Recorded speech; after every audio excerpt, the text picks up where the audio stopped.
El mar pueblerino. Este mar de mi tierra es un mar pueblerino. Sus olas son siempre tímidas y pequeñas y nadie le teme. Y es porque este mar adolescente nunca ha podido hacer naufragar ni a los más frágiles barquiachuelos que abren surcos sin futuro sobre su piel cambiante, por esto nadie le teme. Pobre mar pueblerino al que sacan con altaneros escobazos de las estrechas salitas en las casetas olorosas de los pescadores. Sobre su linfa quieta se tiende el largo muelle inútil y el muelle ocioso se va muriendo lentamente como un gran cetáceo olvidado. Sobre su linfa quieta es una herida oxidada el largo muelle tendido. El pobre mar pueblerino ni siquiera tiene un paisaje de mar. Sobre sus ondas serenas, sin pretensión de azul, el horizonte inmóvil se olvida de cambiar los paisajes. Como un tramoyista que se ha quedado dormido, el horizonte deja que transcurra la comedia sin cambiar los decorados. Y cuando alguna vez se acuerda de que es horizonte y trata de ensayar crepúsculos, todos le salen mal. En las tardes lentas, los ojos buscan afanosamente un paisaje para justificar tanta agua inútil. Con su paisaje sereno, sin pretensión de azul, sin alvear de velas blancas, sin fuga de mástiles ni procesión de nubes, el paisaje de este mar pueblerino es un paisaje tibio con un gran cansancio de mar. El mar de mi tierra es un pobre mar pueblerino que se pasa las horas jugando con caracoles grises y algas sin color, y ni siquiera le queda el recurso de la melancolía, porque si las velas de sus veleros son opacas y sus tardes son sencillas y sus olas son débiles, el sol brillante y el cielo ofensivamente azul no le dejan el recurso de la melancolía. Para hacer mar de poesía, al mar de mi tierra le falta un pelícano, una gran ola altanera y azul, una vela blanquísima que haga trizas su horizonte, una roca oscura donde forjar un poco de espuma y un barco pintado de gris. El mar de mi tierra con su largo muelle ocioso, con sus velas sucias, con linfa quieta de adolescentes ondas y en vez de pelícano un membrudo alcatraz, es un pobre mar pueblerino. Esto es Álvaro Cepeda Zamudio, escrito por él en el año de 1948. Esto es Lecturas bajo el roble. Bienvenidos esta tarde, hoy 25 de agosto. Estamos muy contentos de estar abriendo este espacio para que podamos hablar de esos escritores del Caribe y de esos escritores que marcaron la literatura colombiana y literatura del Caribe. Para poder hablar entonces de Álvaro Cepeda Zamudio, tenemos dos invitados especiales. Quiero darle la bienvenida entonces a Julio Olaciregui, escritor barranquillero. Buenas tardes, Julio. Muy buenas tardes, qué alegría estar acá. Muchas gracias por estar con nosotros. Y nos acompaña mi tocaya, Adriana Rosas, quien es profesora del Departamento de Humanidades. Adri, buenas tardes. ¿Qué tal? Buenas tardes. ¿Qué tal todos? Sí, bueno, hoy queremos hablar de este nuevo tomo que tenemos de nuestra colección Roble Amarillo, que además aprovecho para contarles un poco cómo se gestó esta selección de textos. Nos ayudó Adriana y quien además ha hecho el prólogo de este maravilloso libro, que nos invita un poquito a viajar por estas ciudades del Caribe. Entonces, de verdad que espero que esta tarde la disfruten, que podamos gozar un poquito, que recordemos a Álvaro Cepeda Zamudio y que podamos inspirarnos un poquito en esto. Les recuerdo a todos algo, en el chat les estamos colocando el texto en formato digital para que lo puedan descargar totalmente gratuito y puedan leerlo. Y recuerden un poco cómo vamos a hacer esta dinámica. Adriana y Julio conversaremos un poquito acerca de este escritor y dejaremos 15 minutos un poquito antes de las 7 para que podamos leer un poco sus comentarios y leer todas las inquietudes que tengan. Entonces, bueno, sin más preámbulos, los dejo para que ustedes puedan iniciar esta conversación. Bueno, muchas gracias, Adriana, gracias a la Universidad del Norte y por esta iniciativa de la colección Roble Amarillo, que yo creo que es rescatar las voces de escritores y escritoras del Caribe que están ahí, que han hecho cosas geniales, escritos, y en este caso con Álvaro Cepeda Zamudio, que es barranquillero, decidimos hacer esta selección de textos que titulamos Providencia y otros textos, Y tengo que mencionar aquí a Tita Manotas. Con ella yo le comenté que queríamos hacer una selección para la universidad y ella entonces me sugirió el libro En el margen de la ruta, que es toda la colección periodística de Álvaro Cepeda Zamudio, que es una compilación hecha por Jacques Gillard, que ya más tarde Julio nos hablará sobre todo de ese trabajo minucioso de él, no solo en el estudio de su obra periodística, sino también en la literaria de Álvaro Cepeda Zamudio. O sea, Álvaro Cepeda Zamudio, lo importante es que también fue escritor, fue periodista, fue cineasta también. Entonces, es una persona que realmente, no solo porque perteneció al grupo de Barranquilla, porque hicieron entre todos muchas labores, fue un trabajo colaborativo, como lo llamaríamos ahora, un equipo total, sino que realmente su obra tiene muchos puntos, muchas aristas por donde estudiarse. Entonces, cuando tuve en el margen de la ruta, leyendo, mirando a ver qué se podía hacer una selección, porque la idea con Tita y yo fue preguntarle, bueno, ¿qué no se ha reeditado? Que aquí también va una cuña a ver si se reedita este libro que fue publicado por la editorial Oveja Negra y que valdría la pena una selección, una reedición para tener todos estos textos. Y entonces nació Providencia porque yo siempre he tenido un interés por todo lo que son los viajes, los libros de viajes. Yo tengo un libro de viajes que se llama Brújula de los Deseos. Y cuando encontré estos textos era magnífico. Son de un lenguaje muy sencillo, pero con una carga poética grandísima. Ya sabemos que Álvaro Cepeda Zamudio, cuando viajó a los Estados Unidos, trajo todo esto del nuevo periodismo, que es incorporar elementos de la literatura dentro de la narración periodística. Entonces aquí vemos como pinceladas, son estampas, son miradas muy detenidas sobre algunas cosas, no son frases largas, tiene una visión realmente muy humana.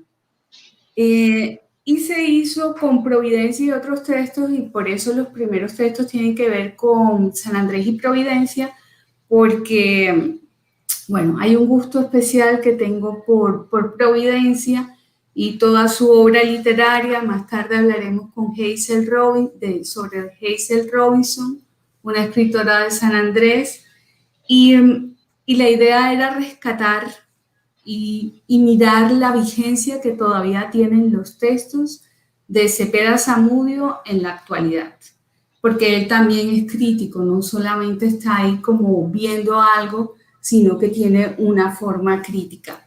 Julio, hay un trabajo que ustedes están haciendo con Tita, o que ya terminaron de hacer, y es un libro que va a publicar la Universidad del Norte.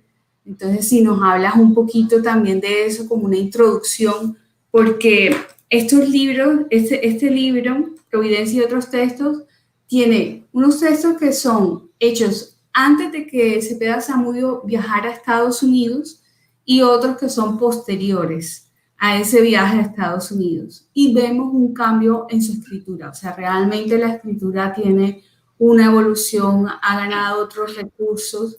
Entonces, tú coméntanos sobre este libro, Años de Aprendizaje, de Álvaro Cepeda Zamudio, que ustedes han estado trabajando sobre eso.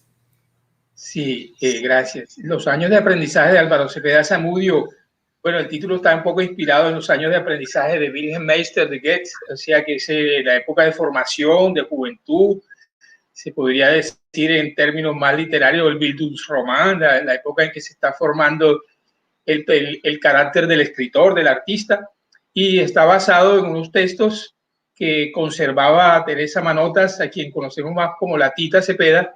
Teresa Manotas, que también es escritora y periodista y cineasta, que ella conservaba, porque luego estos papeles pasaron a la biblioteca de Luis Ángel Arango del Banco de la República.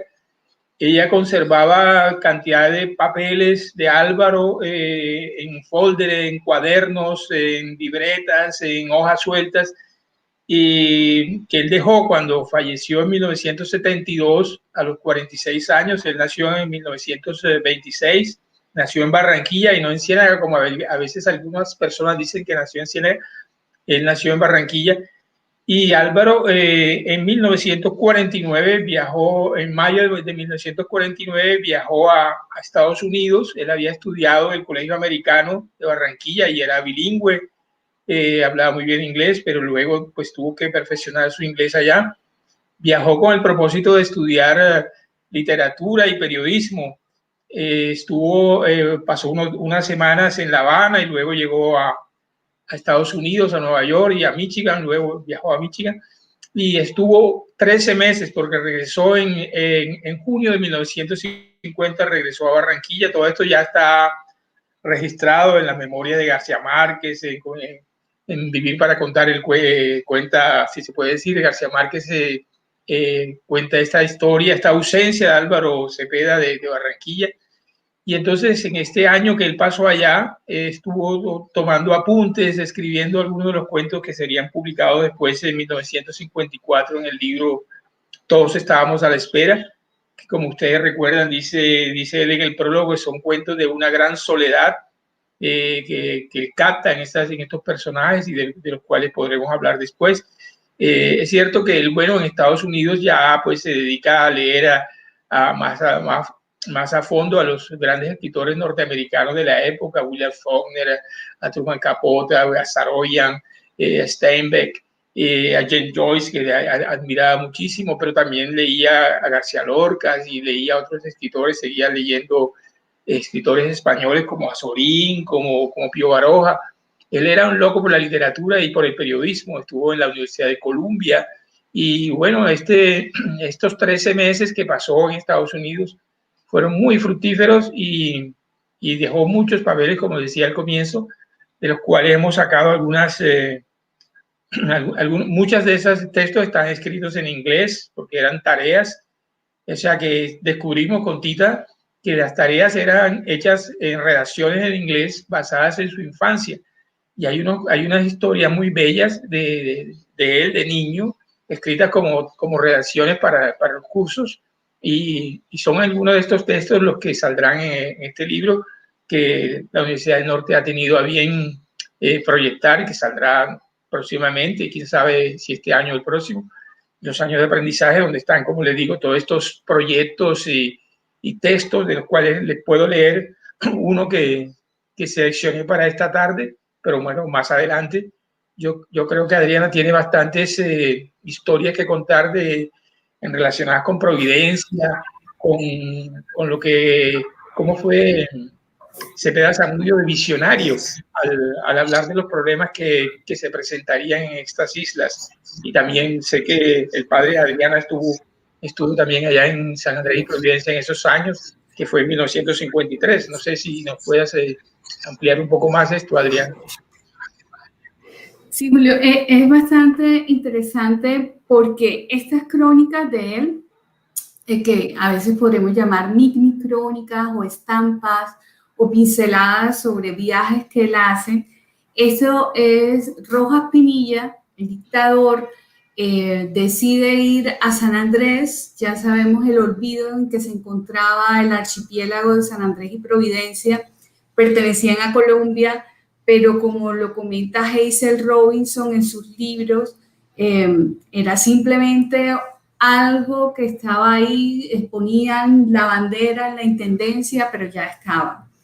Y lo que hace Rojas Pinilla es que en la fragata, hay una fragata, el almirante Padilla, llevan a los periodistas. Entonces los periodistas van a ir a San Andrés porque Rojas Pinilla ha decidido que se va a declarar el puerto libre en 1953, que el puerto libre es abrir el comercio, dejar totalmente todas estas importaciones sin impuestos, y por eso mucha gente antes viajaba a San Andrés. Entonces, llevan a estos periodistas después, cuando ya había salido el libro y todo, que íbamos a hacer la presentación. Yo sabía que mi papá había ido a San Andrés, él sí me hablaba de que cultivaba mucho, había muchos sembrados de cocos, pero entonces yo lo que no sabía era que él había ido en la misma época de Rojas Pinilla, él llegó un mes antes.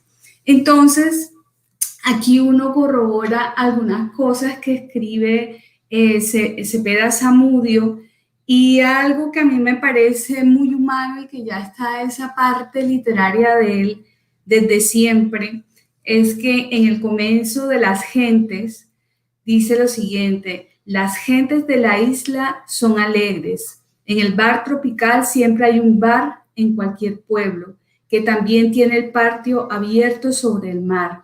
Se han reunido los isleños a celebrar este domingo que no estaba en los almanaques. Entonces, es lo que relata en estos textos sobre San Andrés y Providencia, es la belleza de sus gentes, lo pacífico que son, y que también entró después, sabemos toda la violencia que ha entrado, y que ayer teníamos una charla también sobre el libro de Cristina Bendeck, que se habla sobre eso, y algo que yo creo que este libro tiene su importancia es porque se habla de una parte del Caribe que casi nunca hemos tenido acceso. Este Caribe insular que ha tenido una historia totalmente diferente a la de nosotros, y que a través de Cepeda Zamudio ve una luz, así como Hazel Robinson tenía una columna en el diario El Espectador que se llamaba Meridiano 81, 3 años antes de que pasara esto. Entonces ella lo que hacía era que mandaba columnas al Espectador en Bogotá como para que el país supiera qué era esa isla, qué ocurría, cómo eran sus gentes, qué pasaba. Entonces es interesante que ya hay una voz que quiere pertenecer realmente a Colombia, y yo los animo cuando estén leyendo el libro que vean esa parte de Cepeda Zamudio, que él hace esa énfasis de que las personas ahora sí se sentían colombianos, que es entre comillas, y hay una crítica también, porque se sabe lo que hay por detrás, y él lo comenta sobre Julio Gallardo, que dice que venía 10 años tratando de invitar a los presidentes a que fueran, que él vendía, y aquí es magnífico el humor de Cepeda Zamudio, pero porque al final de este texto dice: pero Julio Gallardo logró venderle un vestido de baño a Camargo Gámez, este era un periodista que había ido con él, otro a Juan Buenaga y un jugo a Mosquera García. Para él, un gran comerciante, ese fue el día de su mejor triunfo. Y hay una crítica con un humor, porque se sabe que lo que querían era vender a San Andrés para que hubiera comercio ahí, que fue lo que ocurrió ahora. Y entonces, hablando con mi papá, él me dijo: sí, realmente cuando fuimos para esa época, y San Andrés era muy bello, era un lugar de casas así como la describe él, todas de madera, un lugar muy apacible, gente muy amable, todos hablaban en inglés. Ahí está lo bueno de Cepeda Zamudio, que en esa época el Colegio Americano tenía un muy buen nivel de inglés y podía hablar con sus personas. Entonces, para mí es como que él se dio cuenta que esta persona quería vender a San Andrés, todas las consecuencias que hubo, y mi papá me dice: esa San Andrés idílica que hubo ahí en ese momento, realmente cuando él volvió ya en los 80s, era algo totalmente diferente. Entonces, también sirve para tratar y ver la historia de nuestro Caribe, de cómo era antes de que llegara ese cambio, y que Providencia, que en un momento se creía que, bueno, no nos pusieron en el puerto libre, ahora sí están felices por no haber pertenecido, porque ya sabemos que este turismo masivo le ha hecho mucho daño a la isla, y lo que hicieron los políticos fue llevar personas de acá, del continente, para que votaran por ellos. Entonces la sobrepoblación es alta. Entonces es un texto que las gentes se menciona el bar que hay, como el cine, y él menciona, por ejemplo, el cine, todos hablan en inglés, pero porque el cine, todas las películas son en español. Hay también ese contraste con todo eso. Y aprovecho también para decir que el próximo libro que va a salir de colección Roble Amarillo es Copra, de Hazel Robinson, que él, a su vez, Álvaro Cepeda Zamudio, en estos textos habla de la copra. La copra es el coco, está entero, le quitan la parte de afuera, luego otra vez quitan otra parte y después toda la parte blanca la ponen a secar. Eso se lo inventaron porque el vender el coco grande, como lo vendían entero a Estados Unidos, ya no lo estaban comercializando o no se los estaban comprando como antes.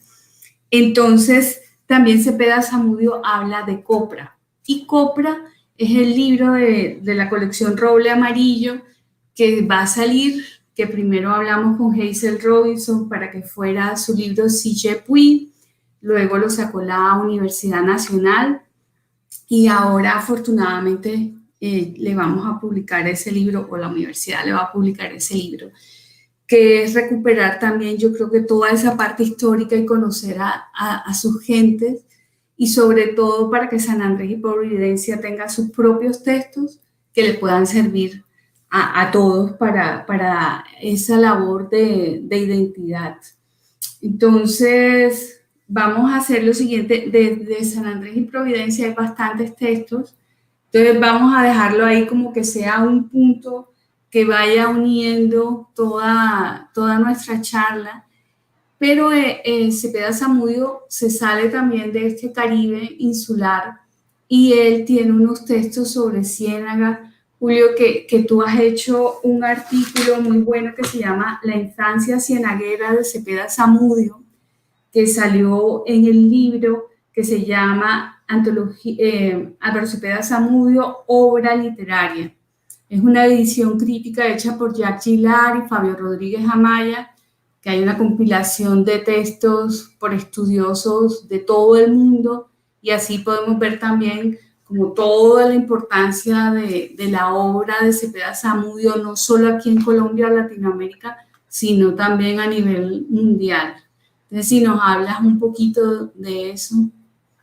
Sí, en el libro este también, como dice Adriana, hay unos textos dedicados a Ciénaga, que como les dije ya, pues es la ciudad del departamento del Magdalena, donde Álvaro Cepeda Zamudio y su madre vivieron unos 6 o 7 años, cuando el padre de Álvaro Cepeda, Luciano Cepeda y Roca, murió. La madre, Sara Zamudio, se lo llevó para allá. Se mudaron a Ciénaga en 1933 y estuvieron allá hasta la muerte del padre. Muere en el 36. Después Sara y Álvaro regresan a Barranquilla.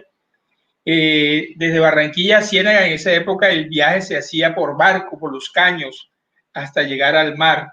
Habían pasado 6 años desde la rebelión de los jornaleros del banano, que como ustedes recuerdan, en la madrugada del 6 de diciembre de 1928 se produjo la tristemente célebre masacre de las bananeras en la huelga de los jornaleros del banano, que se rebelaron contra los malos salarios de la United Fruit Company, y hubo un decreto que está en el libro en la Casa Grande, el general Cortés Vargas, que los declaró a todos los huelguistas, los declaró bandoleros y ordenó abrir el fuego.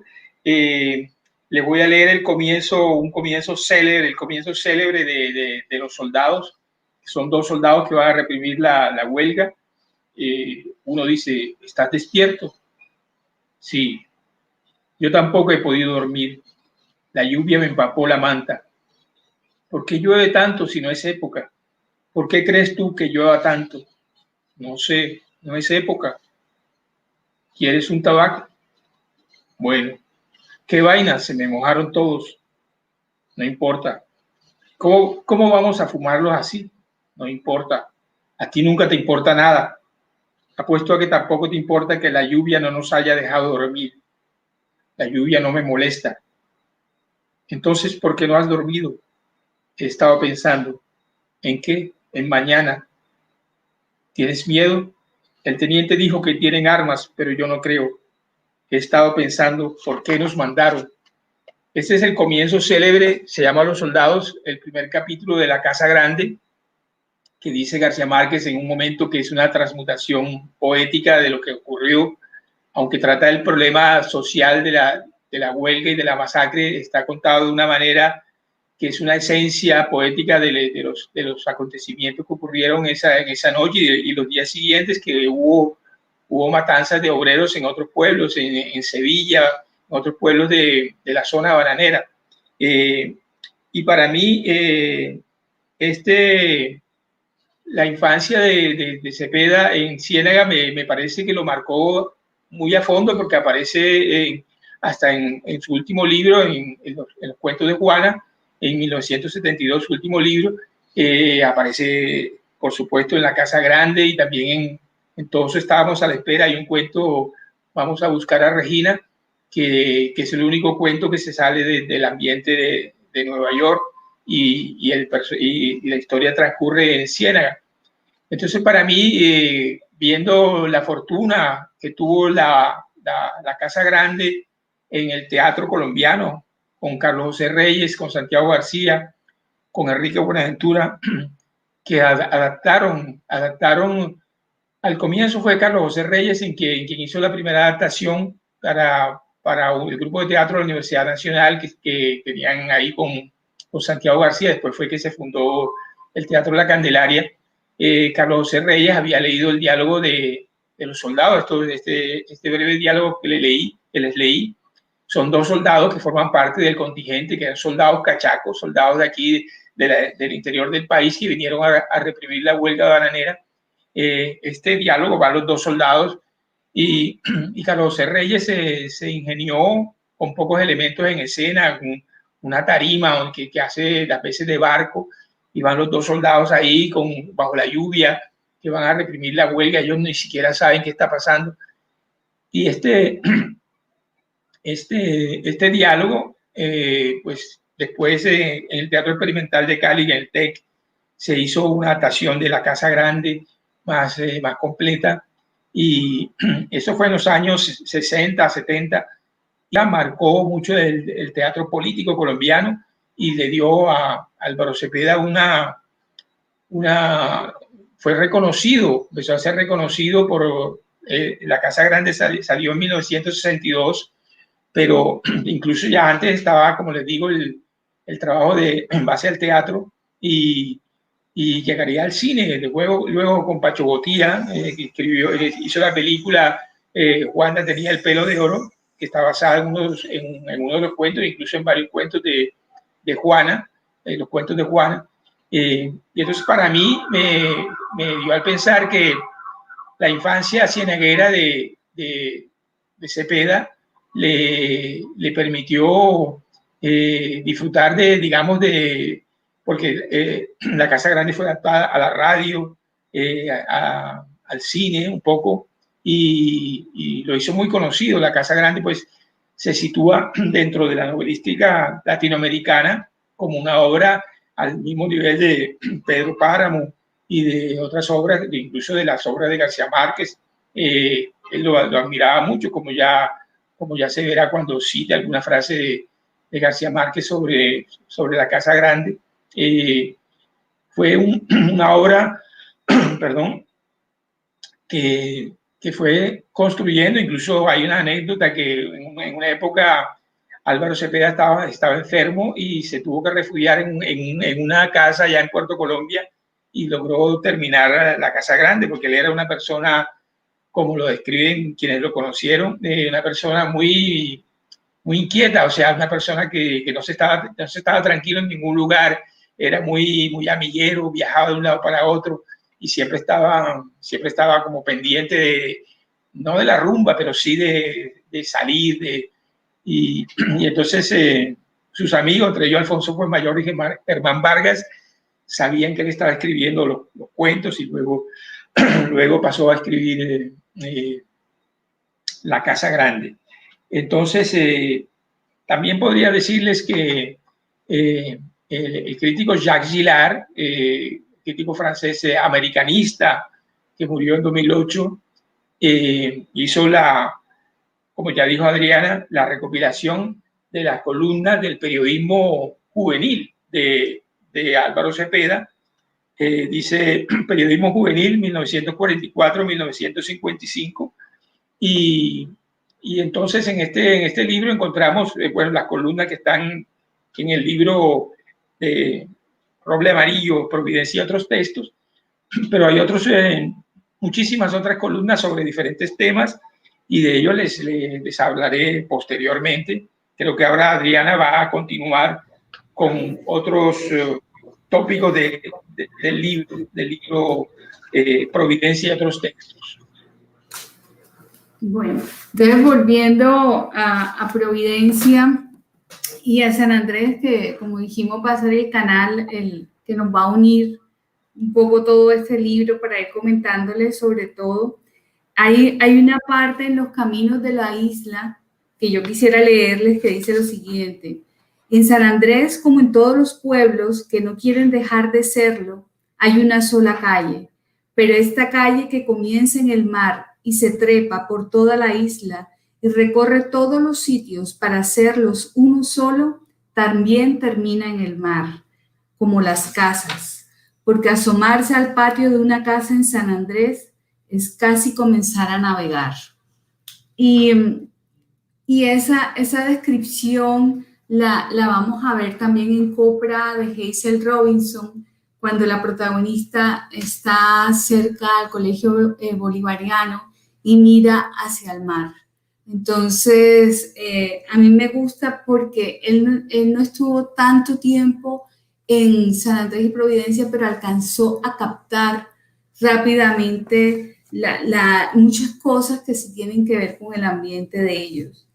Y lo que comentaba Julio, de que él era realmente un caminante. Después hablaremos de Azorín, que es ese escritor español que tuvo muchísima influencia sobre él, que hasta Jacques Gillard dice que en el margen de la ruta, y eso lo comento en el prólogo, que dice que en el margen de la ruta tiene una mezcla con dos textos de Jacques Gillard.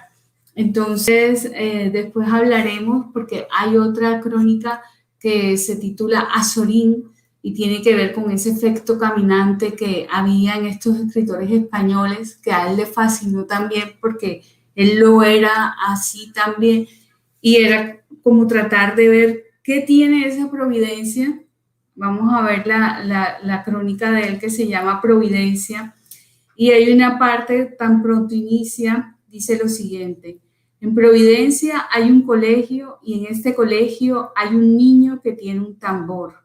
Imagino que también los domingos Felipe Rinkel desfila por la calle de Providencia tocando su tamborcito para recibir al general, su presidente.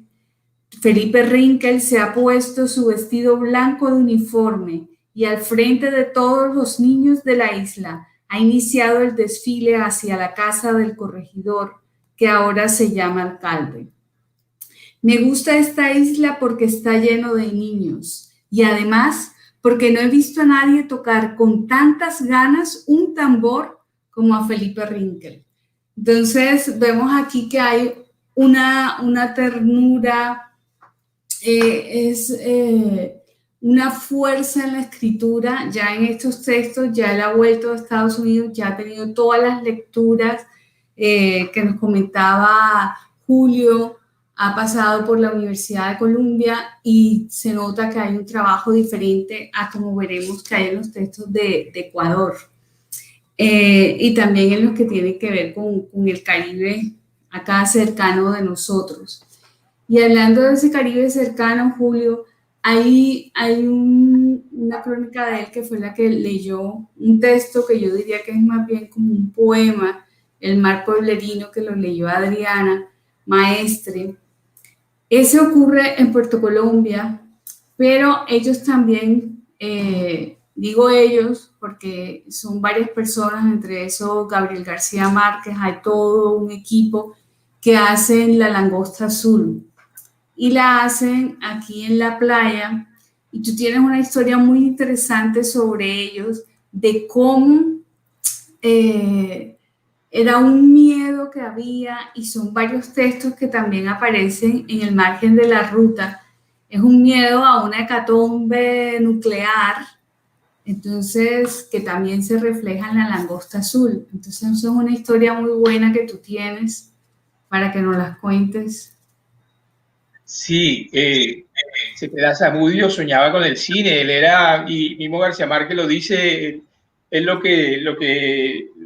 comenzó a interesarse por el cine gracias a Álvaro Cepeda. O sea, Álvaro Cepeda le llevaba ventaja porque él veía mucho cine, incluso en Ciénaga, cuando era niño veía cine en Ciénaga.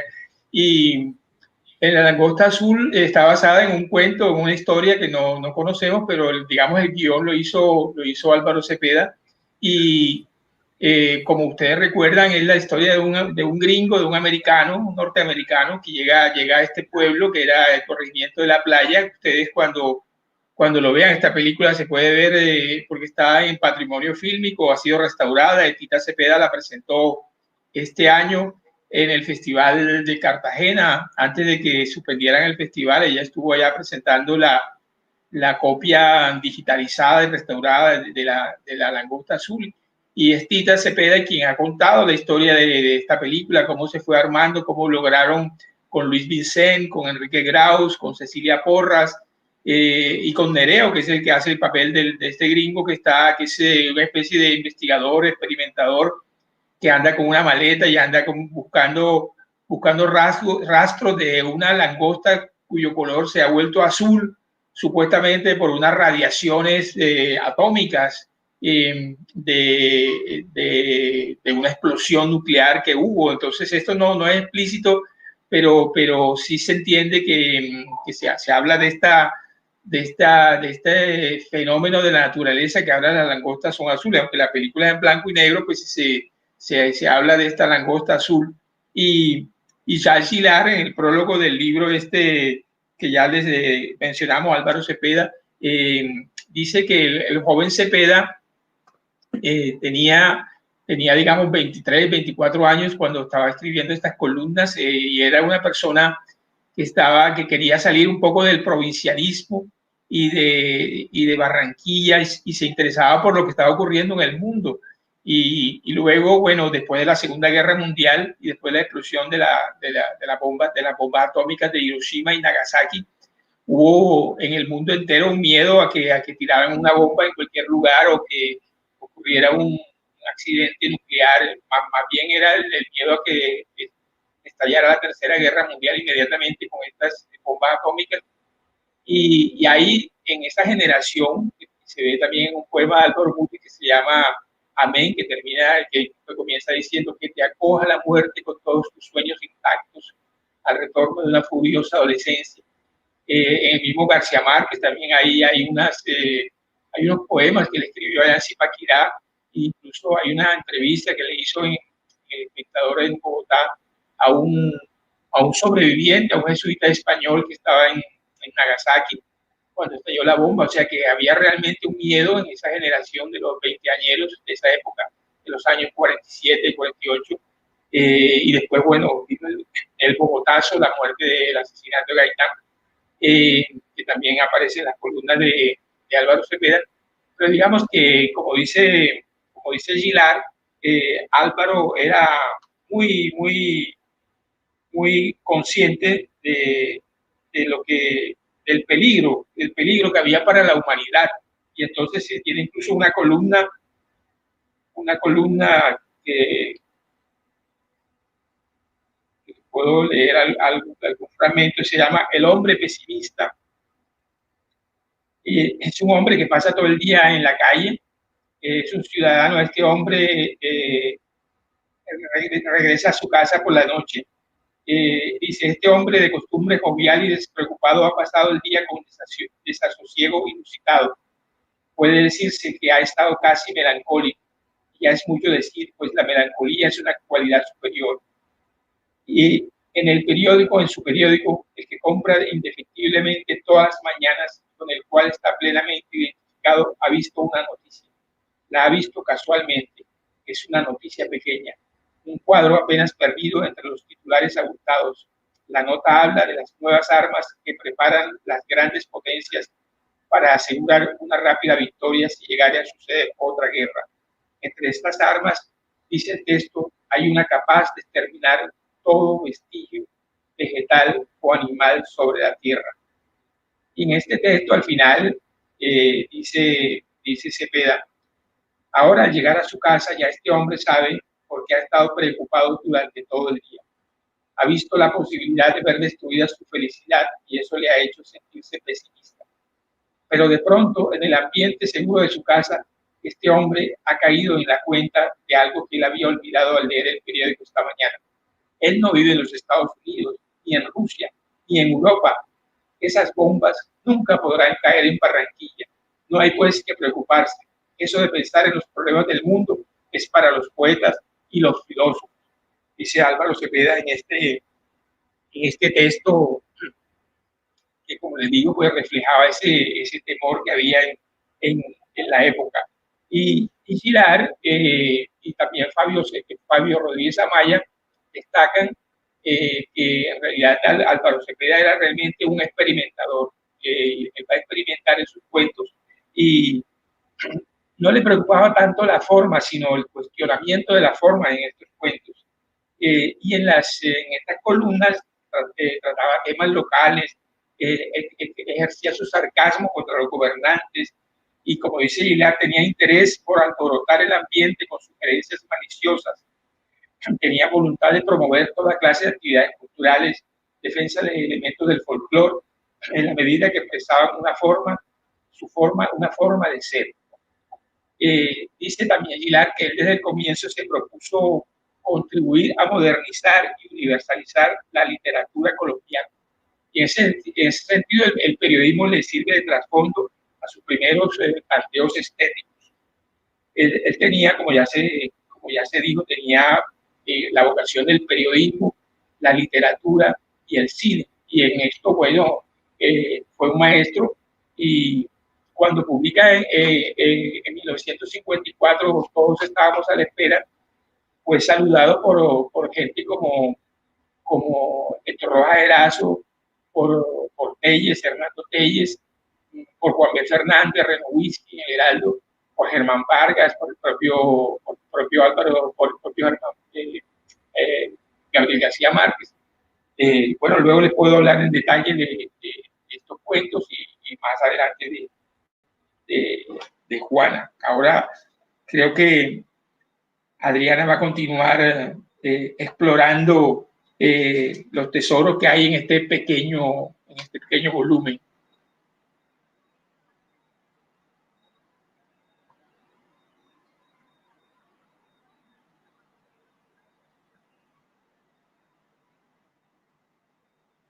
Adri, el volumen.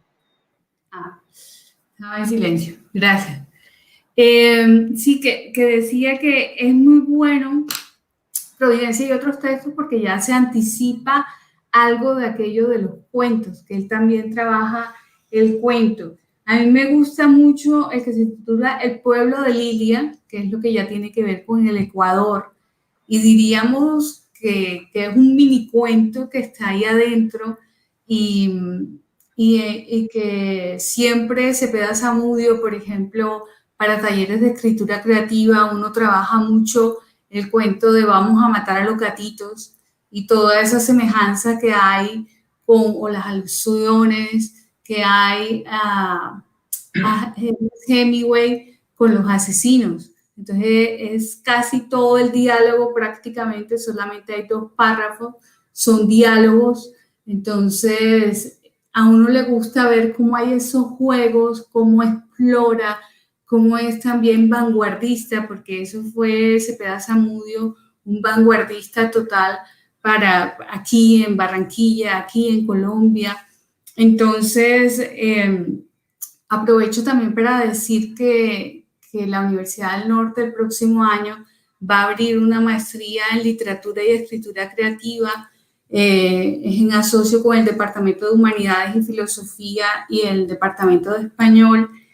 Y entonces sé que Cepeda Zamudio será como un referente de nosotros para trabajarlo. En la parte de aquí, de la parte ecuatoriana, de su viaje a Ecuador, él refleja Cuenca y ahí Cuenca lo va a tocar con Azorín, con este escritor español, y dice lo siguiente: Cuenca es un pueblo que me recuerda a Puerto Lápice, el de la famosa venta donde fue armado caballero don Alonso Quijano. Cuenca se parece más al Puerto Lápice de Azorín que al visto por el propio Cervantes. Aquí todo tiene ese aire cansado y polvoso que deben tener las blasonadas aldeas españolas. Entonces, él se va imaginando, va relacionando escritores también dentro de sus propios textos. Y hay una parte muy interesante, esta crónica sobre Cuenca, también tiene que ver, y esto lo escribo en la parte del prólogo, y lo voy a leer. Entonces dice: también hay otros escritores de viajes que Cepeda Zamudio menciona y que tuvieron influencia en él. Están Pío Baroja, William Saroya y otros autores caminantes que se desplazan entre pueblos, como lo hace el mismo Cepeda Zamudio en esta recopilación de literatura de viajes, que también se podría ver como literatura de viajes. Él dice lo siguiente: caminar a gritos como Baroja, caminar lleno de canciones como Alberti y Federico, caminar seguramente como Cela, o caminar dando tumbos como Valera. Entonces hay estas frases cortas, poéticas, con una descarga fuertísima. Yo creo que es lo que es uno de los grandes valores de este libro, y que yo sé que ustedes lo van a leer. Es muy delgadito, es pequeño, pero que se puede leer de un solo, y en las relecturas se presta a muchas lecturas. Julio, hay una parte que tú me habías hablado que a ti te gusta mucho de Gilart. Gilart hace un estudio sobre la cuentística de Cepeda Zamudio. Es un estudio muy sesudo, detallado, muy serio, algo que tenemos que realmente dar gracias, gente que amamos la literatura en el Caribe y que la estudiamos, es que gracias a Gilart fue que se pudieron hacer recopilaciones, por ejemplo, todos los textos periodísticos de García Márquez. O sea, fue una persona que si no hubiera sido por él, los de García Márquez, pues sí se iba al Heraldo, la famosa historia que se quedó encerrado todos los carnavales porque estaba abajo mirándolo, buscando a ver qué encontraba. Él cogía periódico por periódico y se ponía a escribir y a trasladar. En esa época no había celulares ni estas cámaras. Así, los de en el margen de la ruta sí eran los textos que tenía Cepeda, Tita Manotas, que ella lo guarda y lo guardaba antes en su casa. Esto, porque como bien lo ha dicho Julio, ya están en la biblioteca Luis Ángel Arango. Aquí yo quiero resaltar la labor de Tita, que yo creo que sin ella, siempre que llegan personas a estudiar la obra de Cepeda, es un referente ir a la casa de ella, todo este archivo que ella tiene, y que a mí me fascina que ahora ella va a sacar un libro de sus propias columnas, que ha hecho esa labor, pero que también ella ha sido columnista por muchísimos años de cultura, de cine. Hay unas columnas de cine buenísimas que ella ha escrito y que también está parte de esa historia que nosotros tenemos aquí. Entonces, Julio, si tú nos quisieras hablar un poco de esa parte de Gilart y sus estudios sobre la cuentística de Cepeda. Sí, como tú bien lo has dicho, Jacques Gilart él llegó por primera vez a Barranquilla en 1975 y bueno, su primer trabajo fue recobrar, copiar, recopilar las jirafas, la columna que escribía Gabriel García Márquez en el Heraldo, y luego conoció a Tita Cepeda, a Tita Teresa Manotas, y a Alfonso Fuenmayor, a Germán Vargas, y Tita, bien lo ha dicho en algún texto, considera a Jacques Gilart el quinto miembro del grupo de Barranquilla, como ustedes recordarán, era Álvaro Cepeda Zamudio, Gabriel García Márquez, Germán Vargas y Alfonso Fuenmayor, que aparecen al final de 100 años de soledad y que son, digamos, los miembros, las columnas, los pilares del Grupo de Barranquilla, al que también ahora, en los últimos años, tenemos que revalorar y que hacer aparecer a las escritoras, a las mujeres que estaban ahí también con ellos, Mayra del Mar, a la pintora Cecilia Porras, a Tita Manota, Teresa, a Tita Cepeda y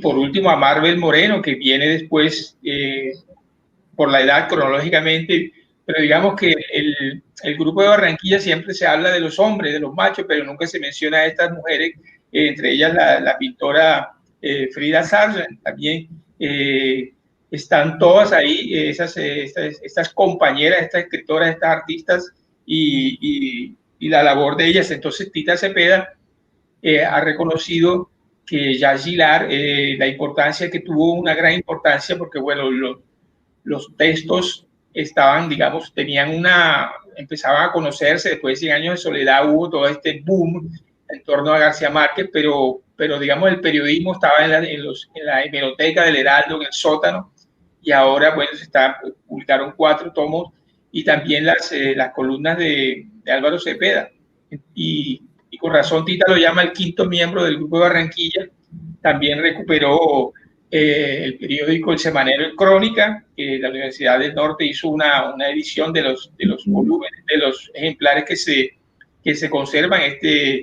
Este volumen se puede encontrar, se puede comprar, se puede conseguir en la librería de la Universidad del Norte. Gillard hizo un trabajo muy minucioso en unos tomos que publicó la Universidad de Bérgamo, donde el profesor Fabio Rodríguez Amaya, estos son 2 volúmenes, hay otro volumen donde se habla de Marvel Moreno y también se habla de Nereo, un artículo de Álvaro Medina sobre la pintura en la costa. Y en este primer volumen, Experiencia Artística y Literaria del Grupo de Barranquilla, publicado por la Universidad de Bérgamo, cuyo editor, uno es Fabio Rodríguez Amaya, que desgraciadamente Jacques Gillard murió en el 2008 y no terminó, pero en este libro hay unos ensayos extensos y minuciosos sobre José Félix Fuenmayor, sobre el cuento de José Félix Fuenmayor, sobre los cuentos de Gabriel García Márquez y sobre Álvaro Cepeda Zamudio. Unos ensayos brillantísimos de Fabio Rodríguez Amaya sobre los cuentos. Pero yo quería destacar aquí un texto de Jacques Gillard que en la Universidad de Toulouse, allá en Francia, donde él trabajaba, tenía como colega al escritor paraguayo Augusto Roa Bastos.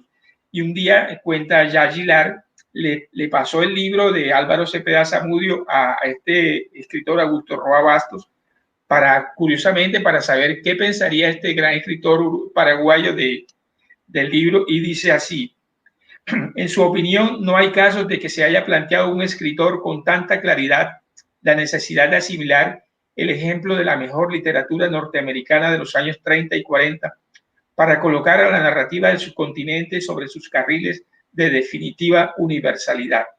Además, piensa Roa Bastos, Cepeda se dio a realizar esta tarea de inspiración y aclimatación con suma inteligencia.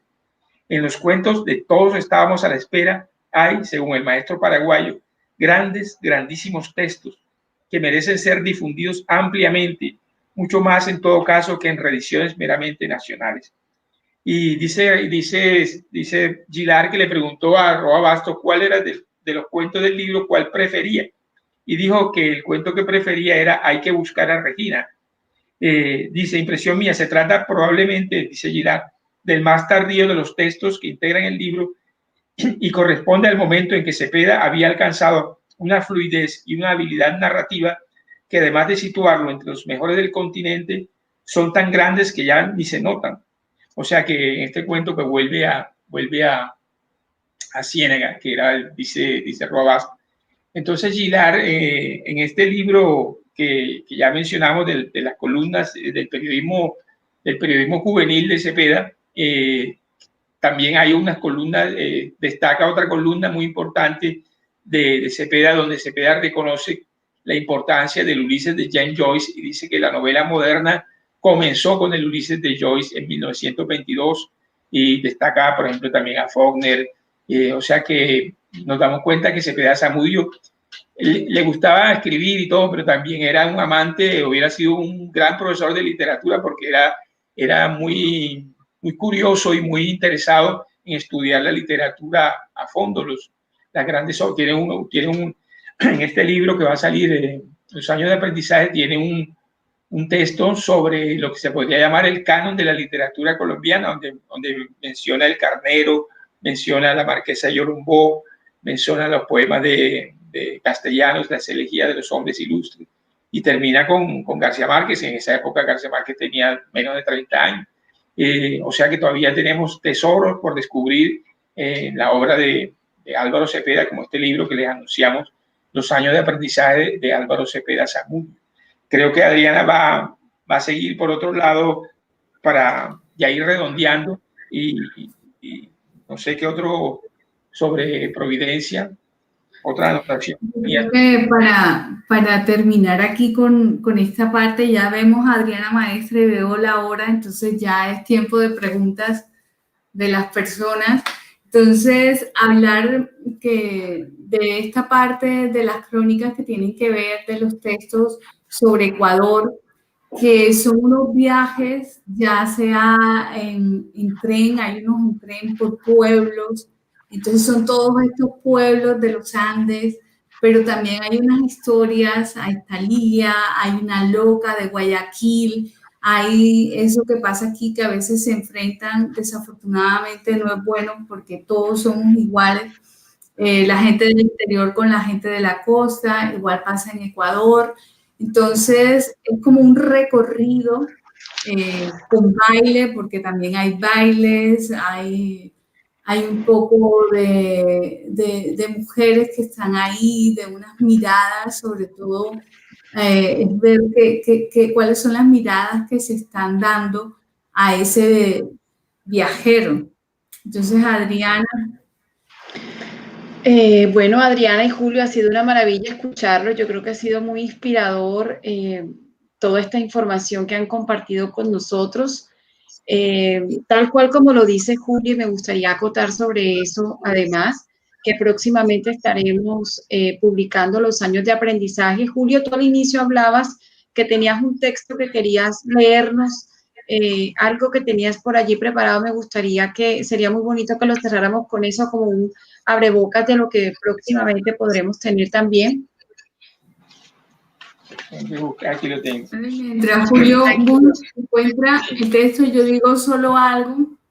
Sí, esto también nos sirva, que yo propongo que se reedite a Hazel Robinson cuando hemos tratado su libro Vela a la vista con los estudiantes. Es una maravilla, es también entrar a este mundo del Caribe, de los navegantes, de las goletas, qué ocurría en Providencia. Entonces animo que también se contemple esa publicación. Yo creo que la editorial Urinorte definitivamente tenemos una gran misión y es precisamente reeditar muchas de las obras de nuestros escritores del Caribe.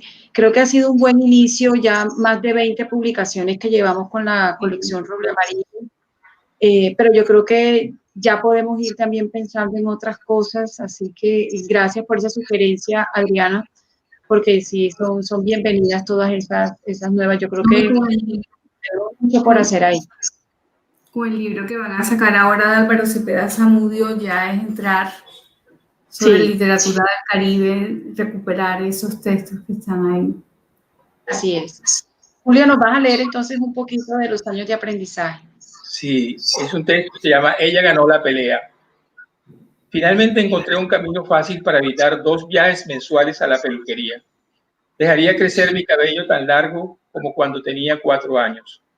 Durante la cena anuncié mi decisión y me di cuenta con asombro que la pelea que estaba esperando no se presentó. Mi padre me lanzó una mirada, pero no dijo nada. Y él era el que 2 veces al mes tenía que pasar la tarde tratando de mantenerme quieto en la peluquería. Y eso no era trabajo fácil. Así que pienso que mi padre encontró mi discurso muy convincente. Mi madre entendió muy bien mis deseos y dijo: yo creo que tú estás tratando de evitar la peluquería, pero te advierto, te va a traer muchos problemas. Eres muy viejo para ir con el pelo largo como si tuvieras 5 años.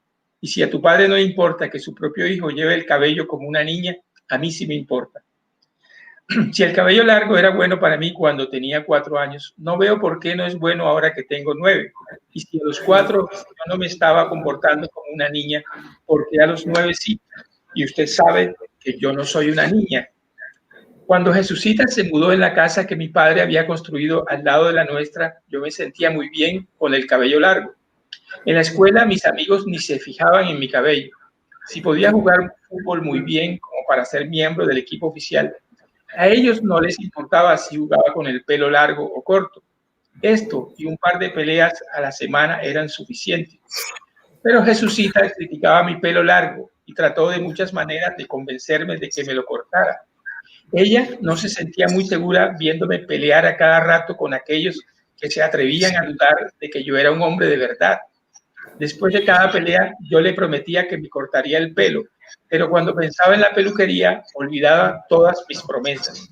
Con mucho miedo, esperaba el día en que tenía que mostrarle a su propio hermano y en la misma terraza de su casa que yo no era una niña. Jesucita me dio un ultimátum: tú tienes que ir y cortarte el pelo o no podrás volver nunca a mi casa y será el fin de nuestra amistad. Tiró la puerta y se fue a hablar con su hermano. Me quedé pensando un largo rato, tan largo como mi cabello, pero supe que no tendría opción. Esa noche, durante la cena, dije a mi padre: necesito $1 para cortarme el pelo. Mis padres me miraron y seguí con mi voz más convincente: el padre de Jesucita me ha dicho que no me permitirá que me case con ella si no me corto el cabello. Y hay que recordar que a Cepeda le decían el cabello, pero ya era cuando era grande. Qué maravilla. Esto forma parte. Bueno, yo solamente tengo palabras de agradecimiento para ustedes. Yo creo que todas las personas que han estado conectadas, bueno, hemos ido transmitiendo un poco todos sus comentarios. Así que a todos los que también estuvieron conectados con nosotros, muchas gracias. Este es un espacio, Lectura Bajo el Roble, que vamos a estar haciendo mensualmente, ojalá 2 veces al mes. Hablaremos entonces de escritores del Caribe. Como les anunció Adriana, próximamente también seguramente en algún momento vamos a estar hablando con Hazel Robinson, esperamos poder hacerlo, ¿verdad, Adri? Entonces, y así lo vamos a ir haciendo otros nuevos acercamientos, nuevas formas de mirar a nuestro Caribe. Entonces, muchísimas gracias, buena noche para todos. Muchas gracias a ustedes y a toda la labor de la editorial que puede sacar estos libros. Un equipo. Muchas gracias, Adriana, y a la universidad.